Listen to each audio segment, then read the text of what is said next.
So welcome everybody to Efficiency Canada's Discovery session.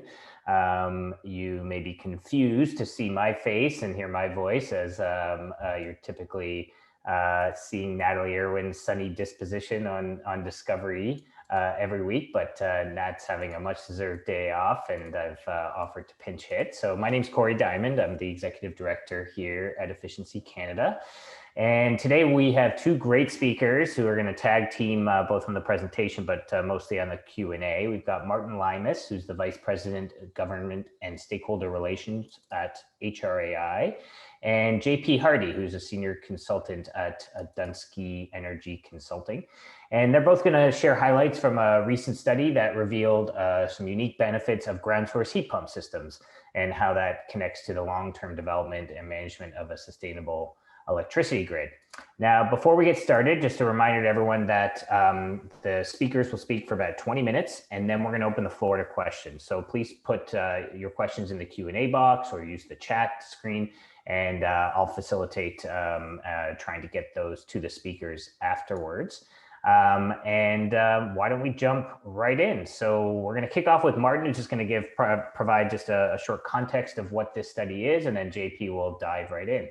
So take it away, Martin. Thanks, Corey, and welcome everyone. Thanks for giving us some time today, and to Efficiency Canada for creating this platform for us. Just as a little bit of background for the study you're about to see, the document you're about to see, the results you're about to see. HRAI is the Heating, Refrigeration and Air Conditioning Institute of Canada. We're an association representing all forms of heating and cooling, and very interested in the role of our industry, of our technologies, and our members in achieving gains in energy performance of homes and buildings across the country, and also now with under the Pan-Canadian framework and the targets that have been set, achieving significant carbon reductions in emissions of buildings across the country. So our industry has a lot of different tools and technologies and practices to bring to the table. And we have an interest as an industry in having all of those technologies given due consideration. So one of the things that's a term that I wasn't really familiar with, like we're very familiar with the energy efficiency benefits of various technologies that our industry has. But I wasn't really, a couple of years ago, very familiar with the term beneficial electrification. So we've been really pursuing that idea and how it connects to decarbonization. Over the last few years, we've had lots of consideration of the role of heat pumps in decarbonization, and very specifically air source heat pumps, which is a leading technology in our industry. And I'm going to say probably less direct consideration of the specific benefits of ground source heat pumps. So based on some analyses that we'd seen, some work that was done, there seemed to be an interest and a need to more sharply focus on the unique benefits of ground source heat pumps. That was an interest of some of our members in the Ontario Geothermal Association, which is connected to HRAI, and of HRAI itself. So we commissioned a study with Dunsky Energy Consulting, and Jean-Phillippe is the lead person on the study. The study had two phases. He'll talk about them, one being a modeling analysis and the other being a policy consideration. And I would like to acknowledge, first of all, the support that HRAI had on this from the Ontario Geothermal Association, which basically underwrote the first part of the analysis. That was phase one that Jean-Phillippe will speak about, and also specifically the role of Enertech Global, a leading manufacturer of geothermal heat pump systems, in helping to underwrite the second phase of the analysis. So that's my introduction, why we did the study. And I'm very pleased to be able to introduce Jean-Phillippe Hardy, who was the leading, the principal on the study that you're about to hear about. Jean-Phillippe, over to you. Thanks a lot, Martin, and thanks a lot also to Efficiency Canada for inviting us to present this work that we've done in the past months with the HRAI. So as Martin said, we're going to talk about two studies that we did, focusing on the first one, which is really focused on the economic value of ground source heat pumps for the building sector decarbonization, and then just give a quick peek on the phase two study that we're actually finalizing right now on the key policies to unlock those benefits of this economic value of ground source heat pumps. So I'll jump right into it because we don't have a lot of time. A quick note on who we are at Dunsky. So you may know us. We've been in business for about 17 years. We've more than 40 people now on the team, doing 500 more projects across Canada and the United States.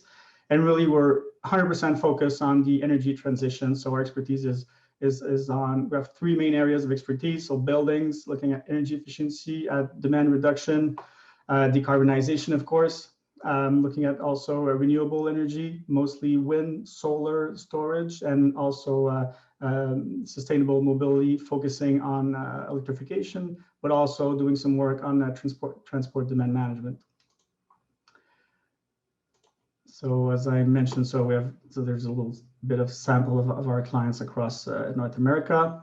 Most of them are governments, utilities, and solution providers. Also work for some nonprofit organizations and other private entities as well.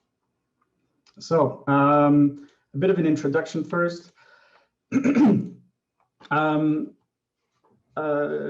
As you probably heard and probably know, electrification is really recognized as one of the key drivers and the key tools to achieving Canada's GHG emission reduction targets. We're now aiming for 100% reduction in GHG emissions by 2050, and electrification is really one of the keys to get there. However, if it's not done intelligently in a smart way, the total cost of electrification in Canada could be exorbitant. A lot of investment will be required throughout the entire supply chain of electricity, and also in the buildings themselves. And the cost of using electricity is also will also increase. So we see here on the right, you have an overview of this entire supply chain and utilization. And so investments will be required on the power generation side, will be required on the transmission side, on the electricity distribution side as well, and also in the buildings themselves to install those new technologies, new systems that use electricity to heat instead of fossil fuels.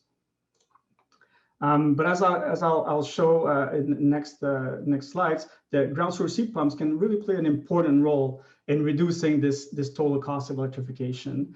Of course, combined with other low carbon technologies, ground source heat pumps are one important technology. There are others, and we recognize that.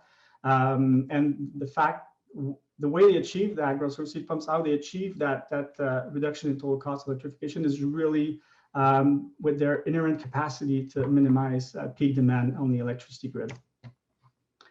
And so a general approach, so we started by looking at a recent study that was done for the Canadian Gas Association that modeled the cost of electrifying Canadian buildings, industries, and vehicles under different electricity generation scenarios. And the particularity of that study that it assumed that all buildings would electrify using air source heat pumps. And so ground source heat pumps were excluded from this study altogether. And so we wanted to see, okay, by doing some modeling, what would be the impact of incorporating ground source heat pumps in that mix of electrification. And so what we did is we did detailed modeling of their air source heat pump and ground source heat pump costs and their performance for the different building archetypes and the different climates that are present in Canada that were used in the original study. And so at the end, we were able to assess the relative impact of ground source heat pumps on the cost component of each of those electrification scenarios that were examined in the original studies. And those impacts are related to the equipment and to the fuel costs, but also to the utility costs. And I'll get into that in a bit more details a little bit later. What's really important to understand is that different technologies, different electrification technologies for providing heat to buildings can yield very different grid impacts just by their nature. And so in the original study, as I mentioned, all buildings were assumed to use air source heat pumps with electric resistance backup. And as you may know, the capacity and the performance of air source heat pumps degrade when temperatures drop. And so because of that degradation in terms of capacity, but also in terms of efficiency, the electric resistance has to provide more of the heating capacity when it's really cold outside. On the other hand, in our analysis, so we also looked at ground source heat pumps, also with electric resistance as backup.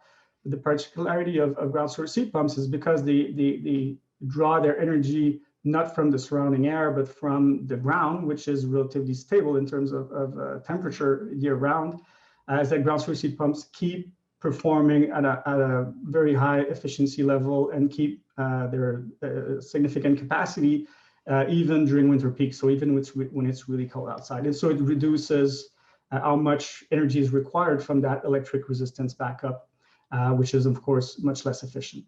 And so here as a quick example, you can see a sample building on the coldest day of the year. It has a certain heat output. And so both systems, on the left, you have air source heat pump, and on the right in green, you have a ground source heat pump. And so both systems will be able to provide that heat, of course. But as you see here is that the air source heat pump will rely a lot more on the electric resistance because of that degradation that I was talking about. And so what it translates to in terms of the grid impact, in terms of the electrical input, is that the system that uses, the building that uses a ground source heat pump will have a much lower need for electricity on that coldest day of the year, which is really important for utilities in terms of the need for infrastructures. And so our main results from this study are that under a scenario in which Canada moves to 100% carbon-free electricity generation by 2050, which is in line with the Canadian goal of being carbon neutral by 2050, achieving higher rates of ground source heat pumps adoption could really save Canadians a lot of money. In our analysis, and you'll see it varies between $50 and $150 billion relative to the original study's findings. And those are for, as I said, aggressive promotion of ground source heat pump, but also reasonably feasible adoption levels of ground source heat pumps. So we see that so we model different scenarios for a 10% adoption scenario. Our savings, the overall savings are about $50 billion, $100 billion for 20% adoption, $150 billion roughly for 30% adoption of ground source heat pumps in building heating systems. And we also did an hypothetical max potential if 100% of buildings adopted ground source heat pumps in Canada, which is obviously not feasible for different reasons, a lot of them being technical reasons. And under that scenario, the overall savings for Canadians would be almost $500 billion between now and 2050. So really substantial savings. If we break it down, so if we break down those costs, here you'll see the different cost components under the scenario using 100 air source heat pump adoption scenario. So the scenario that was in the original study. So the costs are broken down into four categories, and this is a reproduction of a graph that's in the original study. And so you'll see first that there's a reduction in fuel cost. Obviously, we electrify, we reduce the use of fossil fuel, so the fuel costs go down by a bit more than $1,000 billion. Then we have incremental equipment costs because those technologies, air source heat pumps, electric backup, are more costly, cost more to install relative to the conventional fossil fuel option. On the electrical energy costs, so those costs represent the additional cost for consumers in terms of electricity bills. And so, of course, people are transferring from fossil fuel to electricity, so more spendings in terms of electrical energy. And the last one is on the utility side, so all the costs associated with power generation, with transmission infrastructures. And so you said those additional costs are also very significant because of all these new infrastructures that need to be built to be able to supply this additional electricity to the consumers. Now, if we look at the variation under a hypothetical 100% ground source heat pump adoption scenario, so we'll see how it varies between the scenario that I just presented using 100% ground source air source heat pump versus using 100% ground source heat pump. And so in terms of fuel cost, it's the same. In the end, the buildings are 100% electrified, so there's no fuel cost anymore. So those don't change. In terms of equipment costs, those increase because ground source heat pumps are generally more expensive than air source heat pumps. So there's an increase there. In terms of electrical energy costs for consumers, there's a reduction because ground source heat pumps are, again, generally more efficient than air source heat pumps. So there's a little reduction there. And by the way, it's a coincidence that these two numbers are opposite, 137 billion for incremental equipment costs and the opposite for electric energy costs. There's no link, it's just a coincidence. And lastly is the power generation and transmission costs. And here we see a very big reduction. So we see about $500 billion reduction in power generation and transmission costs because those ground source heat pumps have this capacity to reduce the peak load impacts on the grid. And so overall, we get to this $495 billion reduction of costs that I was mentioning on the previous slide. So in conclusion, there are three main takeaways from the phase one of the study that I just presented. And the first one is, as I showed, that ground source heat pump can significantly reduce the cost of widespread electrification in Canada. They lower the cost of power generation, the cost of power transmission, electricity distribution as well. Also, they lower the electricity cost for consumers. So a really important impact in terms of reducing the cost. However, as you might have noticed in the previous slide, there's a misalignment between the costs of the ground source heat pumps and the benefits that they generate. On one side, ground source heat pumps require significant capital investment from home and building owners. As I've shown, the incremental equipment costs are significant for ground source heat pumps. However, the peak electricity demand benefits that they generate, those benefits really go to the society at large, to the utilities, and to the ratepayers in general, because it will reduce the cost of the entire electricity infrastructures. And so there's a misalignment there that's really important. That was a focus of the next phase of the study. And this misalignment is really limiting adoption. And so it needs to be addressed. And so we need new policies to unlock the full benefits of ground source heat pumps. We believe that ground source heat pumps should be specifically included in electrification policies. And this is really important. It's going to be more and more important as we're moving towards a renewable-based power generation. However, we recognize, as I mentioned earlier, that numerous solutions will be required.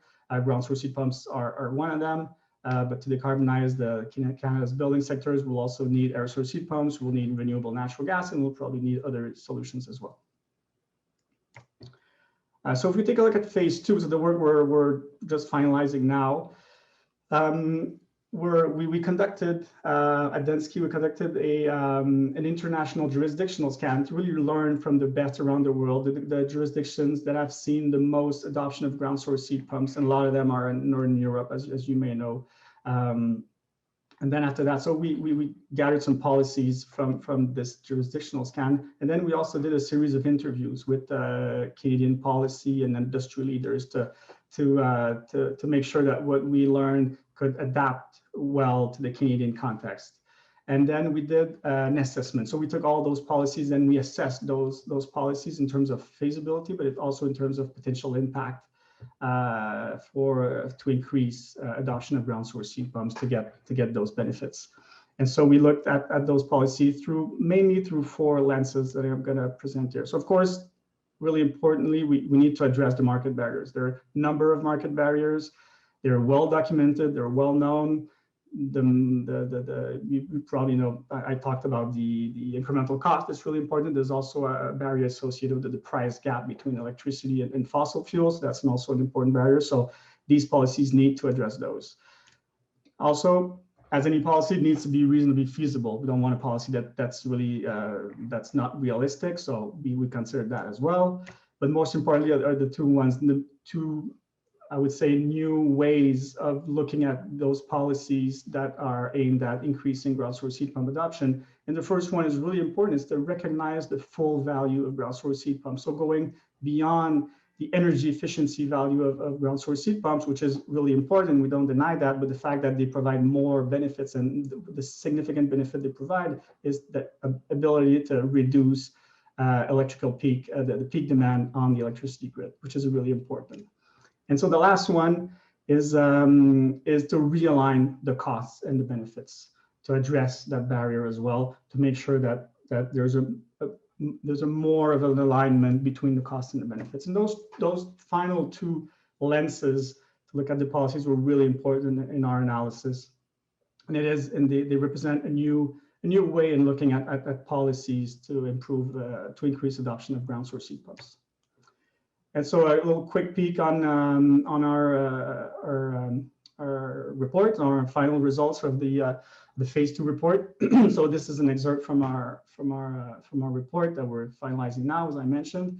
And so these were the 5. So you see here the 5 key policies that were identified in our report, with the key policymakers, the implementers, and also an evaluation of the timeline, but also the strength of those policies. Now they should be either maintained through time, or if there can be phased down as time goes. And so you'll find here some really interesting policies. The first one is a ground source heat pump specific utility rate, so a rate that is specifically designed for owners of buildings and homes that have a ground source heat pump. There's an example of that in the UK that's really interesting. So a utility rate that recognizes the value of ground source heat pumps. Then an annual incentive, that's also something innovative in the sense that not only a one-time incentive could be beneficial for the adoption of ground source heat pump, but an annual incentive that recognizes the recurring value of ground source heat pump for the grid in the form of an annual rebate or an annual incentive that is given to the building owners. And so I can also talk about the other ones, which are more classic, I would say. So federal tax credit, provincial tax credits. And I should mention here that in the United States, there is currently a federal tax credit of 26%, if I'm not mistaken, for building owners who install a ground source heat pump. And right now, the New York State Senate is currently examining a bill that would add an additional 25% tax incentive on top of the federal incentive, meaning overall, the tax credit. So which would mean an overall tax credit of in excess of 50%. So that can be a significant driver for adoption of ground source heat pumps, and that's something that we could import, that we could do also in Canada and in the provinces. So that's it. I think I'm about time, so I'll leave it there for questions. Awesome. Thanks, JP, and thanks, Martin. And this is the first discovery session where I've seen like lightning response to questions as we're speaking. So if you are in the Q&A box, some of the more like just simple or more technical questions have already been answered as we went through it. So you can, at the top, you see open, answered, and dismissed. So under the answered, so if you want to know specific things about, coldest day data and if the report's available and things like that, that's in there. And we've got some other questions that we can have as part of discussion. The last thing I'll say is that for the Q&A, we only have one rule. I think I'm going to make a bumper sticker of this, but the one rule on this whole session is always no sales pitches. So feel free to add your question in, but try and keep it free of any commercial interests. We're just here to share knowledge. The report is also in the chat. I put a link to it, so if you wanted to read it, you could see it. Just click on that link. Okay, so why don't we dive into some of the questions, and I'll try to maybe summarize them a little bit so we have a sense of what we're trying to get at here. We did have a number of questions that were asking about some of the kind of assumptions based in the report. So one question from Heather is just, does this assume current fuel and electricity costs? And then that's connected to Keith's question around NRCan has a breakdown of numbers for the percentage of our energy use coming from various different sources, and how are we going to move to green electricity? So the first question is just current fuel and electricity costs, and then secondly, the relation to kind of like moving to 100% renewable. Yeah, I can answer that. Regarding the fuel and electricity cost, of course, it's a study that the original study that we looked at goes all the way to 2050. So of course, this study includes consideration for how energy costs, either electricity or fossil fuel, are going to evolve over that period. And it's a really important question because, as we know, going to be carbon tax, for example, costs that are associated with fossil fuels, and the cost of electricity generation will also evolve in that period.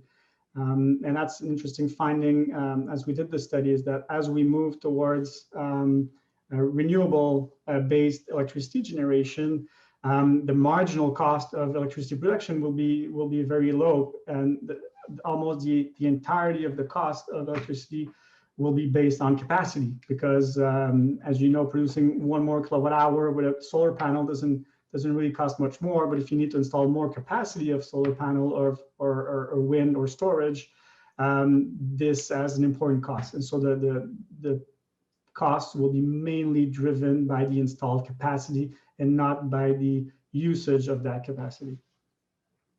Great, thanks for that.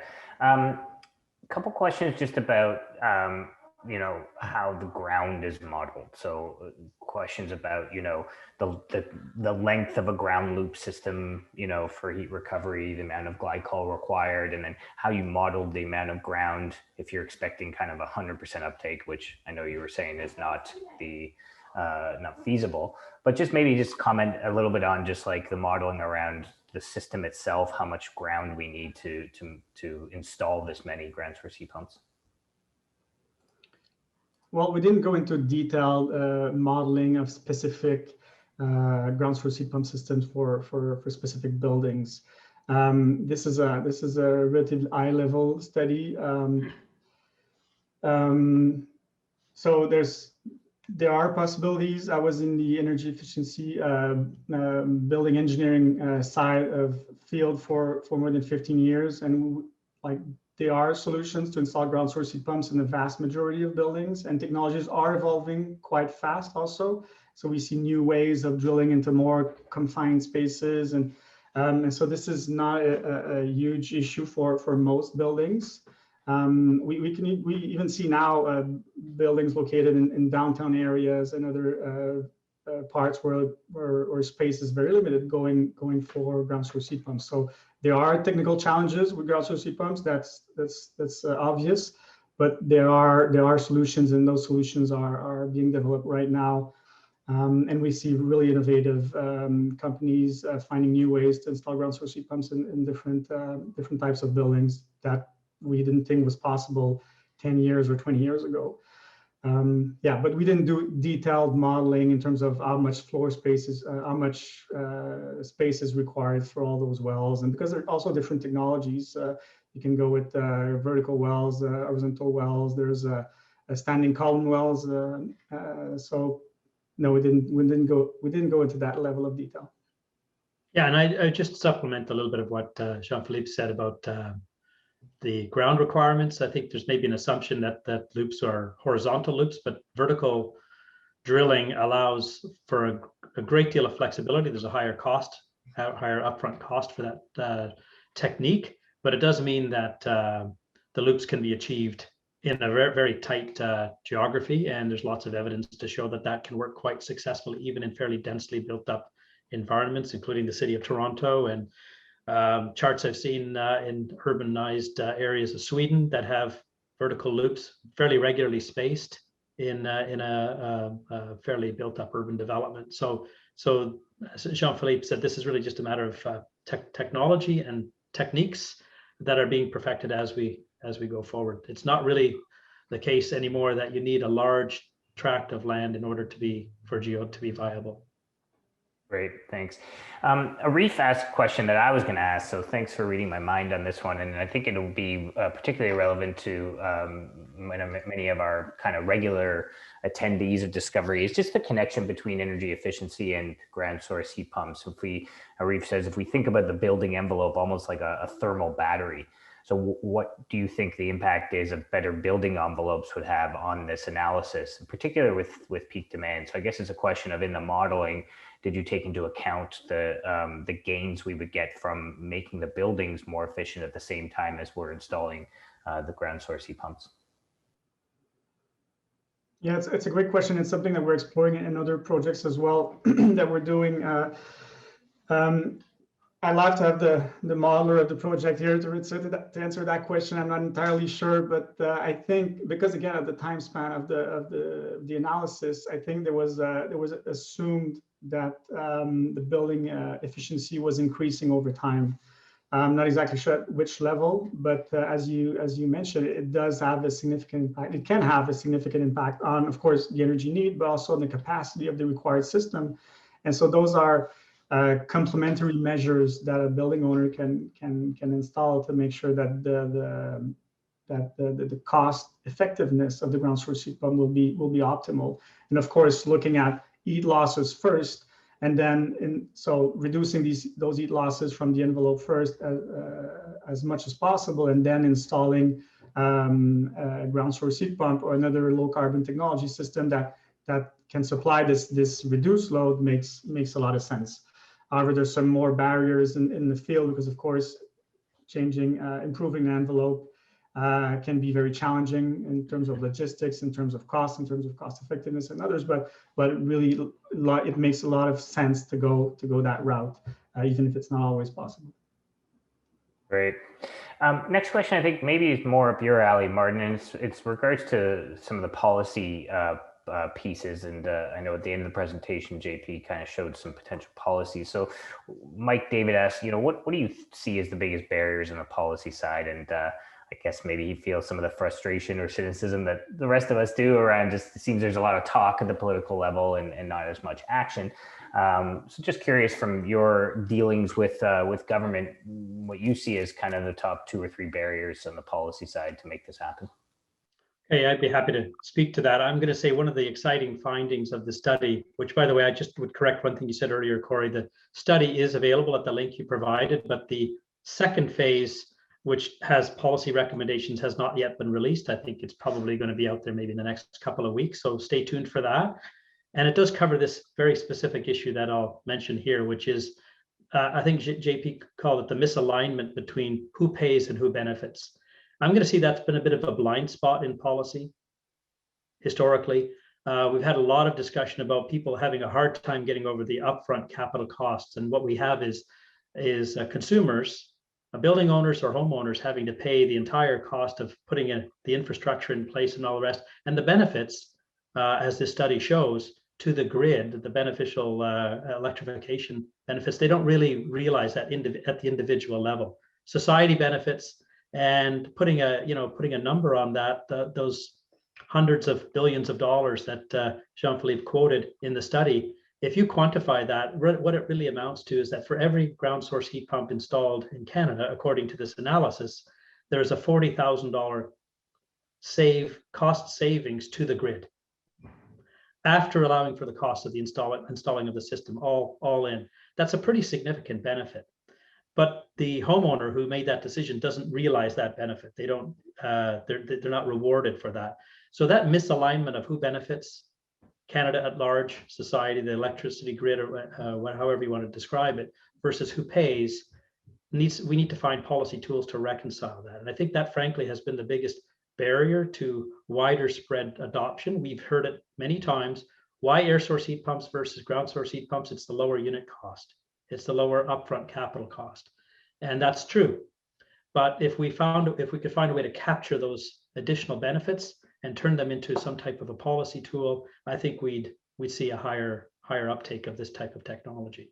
Yeah. So that's probably the one barrier that I would say that this study really uniquely articulates versus all the other things we've heard about before. Why if ground source heat pumps are so fantastic, why doesn't everyone have one? And usually it's, well, there's the capital cost, there's the lack of understanding, there's lack of maybe a fully developed industry, whatever the different reasons people have cited. This one that we're talking about here today is, I'm going to say, a fairly new one that hasn't really been thought through in terms of energy policy.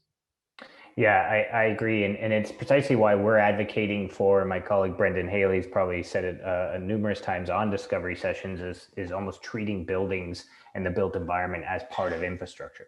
and part of Canada's infrastructure, because the benefits from these kinds of deeper retrofits accrue to all of us. To just put it onto the backs of individual building owners or building users doesn't capture the full value or the benefits of it. So along those lines, and I think they're starting very, very early, that door is opening in policymakers' minds around that kind of concept. But you're right, a lot more work is needed to get people to think that way. So thanks for that.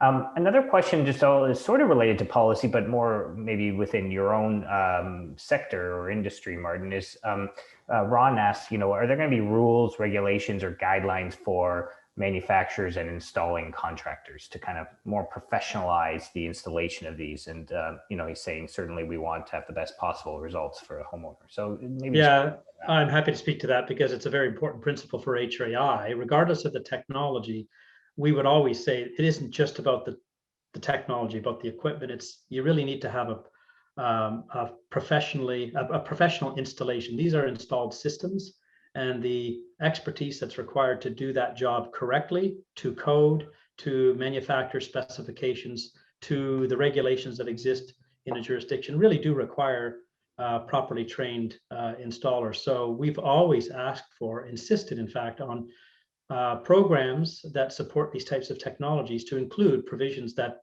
don't just incentivize the purchase, but also specify that it must be installed by a professional firm with appropriately trained individuals.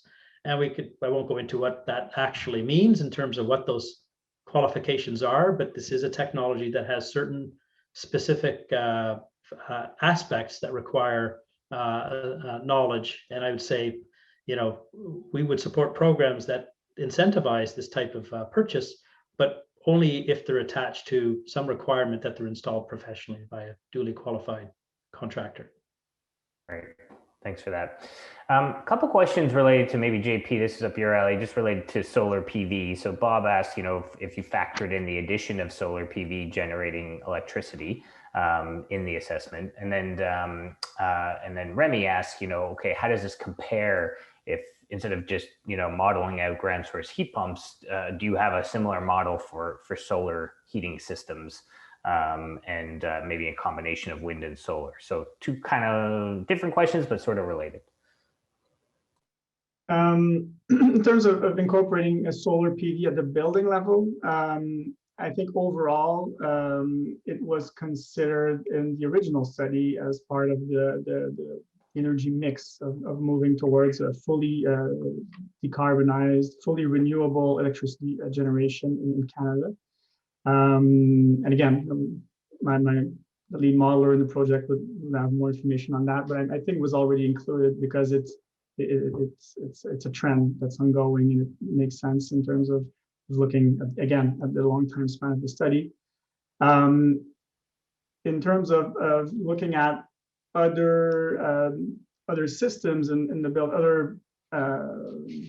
other heating systems in the building, apart from ground source heat pumps and air source heat pumps, for example, a system that would combine solar thermal or solar PV with other technologies. No, we didn't look into that specifically. Yeah, it's just, I'm not sure exactly what that would entail, what that would mean, but I don't think the impact would be significant. Ground source in terms of the efficiency to deliver heat into a building. If you combine solar PV with the ground source heat pump, you'll be able to reduce maybe the cost of electricity that you use to power your ground source heat pump, but the overall efficiency of providing heat to your building will be the same. But we didn't look specifically into that. No. Great, thanks. I'm going to insert a question here because it's kind of been on my mind with everything related to deeper retrofits. And I'm just curious in your thoughts, maybe we'll start with you, Martin, on the supply chain that is available to meet this kind of demand. It's certainly an issue as we think about the scale and the depth of retrofits that we need. With the modeling that's presented here, yeah, just how scary is it to be able to find that much material and product and bring it into Canada? Or is that, you think, something the market will be able to meet? I'm confident the industry will be able to meet market demand. I think there's always a concern about turning the heat up too quickly and throwing a program out into the market that people have not had no chance to plan for. That's always a concern of industry. We would like to have a bit of a runway and a bit of a timeline, a view to programs as they're coming, so that the industry can prepare. Because yes, there's a supply issue bringing product into the country. But I think if we have thoughtful planning and programming on this sort of thing, the industry can rise to the occasion. There's a question somewhere in the Q&A I saw about cost reductions on a unit basis. There's no question, as the technology becomes more prevalent, it will become more of a standardized product, and the unit costs will inevitably drop. I don't know what that would amount to. I remember hearing an estimate a few years ago of as much as 30 or 40% on a unit basis. As we produce more of the product, the costs will go down. There's no question. But I think the industry's ready. I think the bigger challenge would be, and at least in the short term, would be making sure that there are a sufficient supply of qualified installers and service people to be at the front end of this. That's always a concern for us, is that you don't want to stimulate a ton of demand for a product and we don't have qualified people available to do installations. That's the sort of thing that can happen that results in a black eye for the technology, or a black eye even for the industry that's trying to promote these technology. We want to make sure the channel is ready. So to do that means clear signals from government, utilities, and others. If this sort of thing is going to become a central part of policy, it would be good to know well in advance of when these things are going to happen. And if that happens, I'm confident the industry can respond in a timely fashion.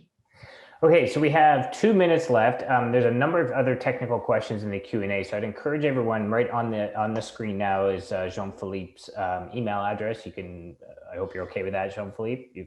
I'm sure you won't get spammed, but people emailing you just with those kinds of questions. The last question I have is just to kind of end this, maybe a minute each or 30 seconds each, is just what's next? We've got this fantastic study. We're starting to kind of bend the ear of policymakers around this kind of concept and this idea of buildings as infrastructure and things like that. What do you see as the next step? How do we actually move this thing down the field? You want to start, Martin? I can start.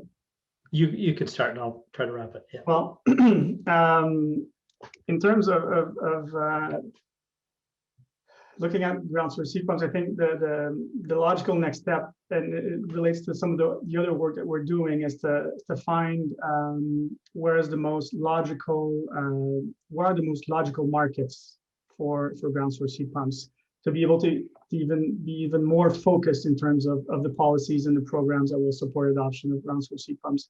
And we did really interesting work in the last few years around that, finding where this technology and other technologies as well, we assess a number of technologies, where does this technology makes the most sense in terms of cost effectiveness for the building owner himself, for the society at large, and for the utilities as well. So that's something that I think would be very interesting to be able to, again, focus our efforts in the policy and the programs.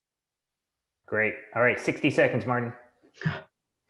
Well, I'm going to say that the key next step for us will be to take what these findings are and make sure that they're part of the policy discussion at the federal level and at the provincial level. And JP clearly identified some of the target audiences for this in one of the charts. We need to, I guess, socialize some of these findings with the right people to have it as part of the discussion. So part of what I take from this is we've heard a lot about the costs of electrification in Canada being insurmountable and politically unacceptable to Canadians. I'm going to say this goes some ways towards saying maybe not so much. Maybe electrification is achievable, maybe not quite in the time frame that we've anticipated. It's going to require a concerted effort, but this technology will allow for electrification at a considerably lower cost than what we thought would be the bill for Canadians.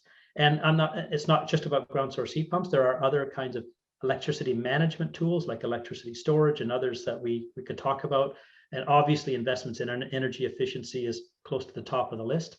But all of these things combined might make electrification much more acceptable, politically acceptable too, for Canadians than we otherwise thought before. And I think everyone's recognizing we need to go down this path. It's just what's that going to look like going forward? And this, I think the findings in this study actually are very encouraging to say maybe it's actually possible after all. Right. That's great.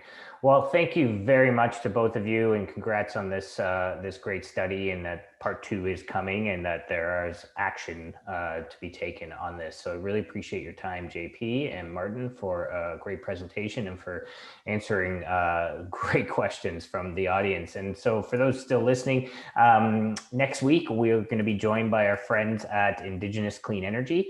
They're an organization that is advancing clean energy leadership in First Nations, Inuit, and Métis communities.